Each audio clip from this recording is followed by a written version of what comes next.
नमस्कार, मैं हूं विनय और आप देख रहे हैं वार्ता।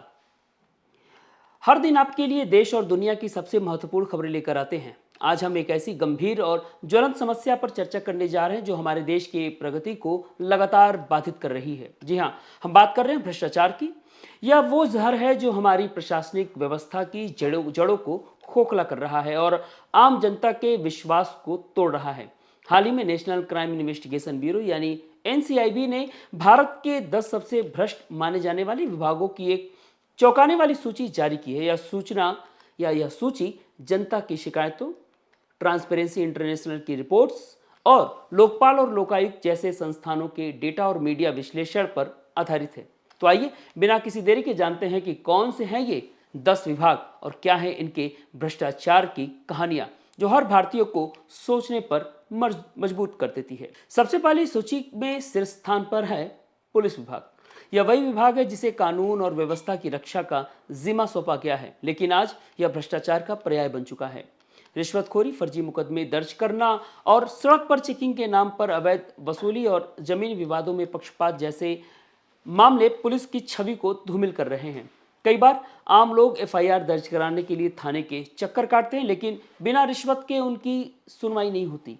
यह स्थिति न सिर्फ अपराध नियंत्रण में बाधा डालती है, बल्कि लोगों को काफी परेशान भी करती है। दूसरे नंबर पर है राजस्व विभाग। यह विभाग जमीन से जुड़े मामले जैसे रजिस्ट्री, खतौनी सुधार और नामांतरण के लिए जाना जाता है, लेकिन इन प्रक्रियाओं में रिश्वतखोरी और बिचौलियों का बोलबाला आम बात है। छोटे किसान और गरीब लोग जो अपने जमीन के दस्तावेज ठीक कराने की कोशिश करते हैं, उन्हें भारी रकम चुकानी पड़ती है, लेकिन इसका परिणाम यह होता है कि भूमि विवाद बढ़ते जाते हैं और गरीब वर्ग का शोषण होता है।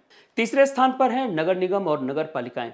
शहरी विकास के लिए जिम्मेदार ये विभाग निर्माण, परमिट, टेंडर प्रक्रिया और सफाई व्यवस्था में अनियमितताओं के लिए बदनाम है। अवैध निर्माण को मंजूरी देने के लिए रिश्वत और टेंडर में कमीशनखोरी की शिकायतें आए दिन सामने आती है। इसका असर शहरों के अव्यवस्थित योजना और खराब बुनियादी ढांचे के रूप में देखने को मिलता है। चौथे नंबर पर है ग्राम पंचायतें और ब्लॉक स्तर का प्रशासन। ग्रामीण विकास के लिए बनी सरकारी योजनाएं जैसे मनरेगा, आवास योजना या स्वच्छ भारत मिशन अक्सर बिचौलियों के हाथों बिक जाता है और स्थानीय अधिकारियों के भेंट चढ़ जाता है। फर्जी लाभार्थी सूचियां बनाना, काम के बिना मजदूरी का भुगतान और योजनाओं के फंड में हेरफेर जैसी गतिविधियां ग्रामीण भारत को प्रभावित करती हैं। इसका सबसे ज्यादा नुकसान उन गरीब परिवारों का होता है जिन्हें इस योजना का लाभ मिलना चाहिए। पांचवें स्थान पर है बिजली विभाग। बिजली कनेक्शन लेने से लेकर बिल सुधार और मीटर रीडिंग तक हर कदम पर रिश्वत की मांग आम बात हो गई है। कई बार उपभोक्ताओं को गलत बिल भेजे जाते हैं और सुधार के लिए अतिरिक्त पैसे देने पड़ते हैं। बिजली चोरी को नजरअंदाज करने के लिए अधिकारियों द्वारा रिश्वत ली जाती है, जिससे सरकारी खजाने का भारी नुकसान होता है। छठे नंबर पर है सड़क परिवहन विभाग यानी आरटीओ। ड्राइविंग लाइसेंस बिना टेस्ट के जारी करना, पुराने और अनफिट वाहनों को फिटनेस सर्टिफिकेट देना और वाहन पंजीकरण में अनियमितता इस विभाग की पहचान बन चुकी है। इसका सीधा असर सड़क सुरक्षा पर पड़ता है, क्योंकि अयोग्य ड्राइवर और खराब वाहन सड़कों पर खतरा बनते हैं। सातवें स्थान पर है स्वास्थ्य विभाग। सरकारी अस्पतालों में दवाइयों की कमी, अनावश्यक महंगी दवाइयां लिखना और निजी अस्पतालों के साथ सांठगांठ की शिकायतें आम बात है। गरीब मरीज जो सरकारी अस्पतालों पर निर्भर है, या तो इलाज के लिए लंबा इंतजार करना पड़ता है या निजी अस्पतालों में मोटी रकम खर्च करनी पड़ती है। आठवें नंबर पर है शिक्षा विभाग। शिक्षक भर्ती घोटाले, स्कूलों में दाखिला प्रक्रिया में रिश्वत और फर्जी उपस्थिति जैसे मामले शिक्षा की गुणवत्ता को तो प्रभावित करते हैं, खासकर ग्रामीण क्षेत्रों में। वहीं सरकारी स्कूलों में शिक्षकों की कमी और अनियमितताएं बच्चों के भविष्य को अंधकारमय बना रहा है। नवें स्थान पर है आवास और शहरी विकास विभाग। गरीबों के लिए बनी आवास योजनाएं अक्सर कागजों तक ही सीमित रह जाती हैं। भूमि अधिग्रहण और निर्माण कार्यों में रिश्वतखोरी के कारण पात्र लोगों को उनका हक नहीं मिल पाता। उसका परिणाम है कि शहरी और ग्रामीण क्षेत्रों में आवास की कमी बनी रहती है। दूसरे नंबर पर है कर विभाग। इनकम टैक्स और जीएसटी से जुड़े मामलों में छापों से बचने के लिए अवैध लेन देन, फर्जी रिटर्न दाखिल करना और व्यापारियों से वसूली की शिकायतें तो आम बात है। इससे न सिर्फ सरकारी राजस्व को नुकसान होता है, बल्कि चोरी को भी बढ़ावा मिलता है। दोस्तों, यह सूची सिर्फ आंकड़े नहीं है, बल्कि हमारी व्यवस्था की उस कड़ी की सच्चाई को उजागर करती है जो हर दिन लाखों भारतीयों को प्रभावित करता है।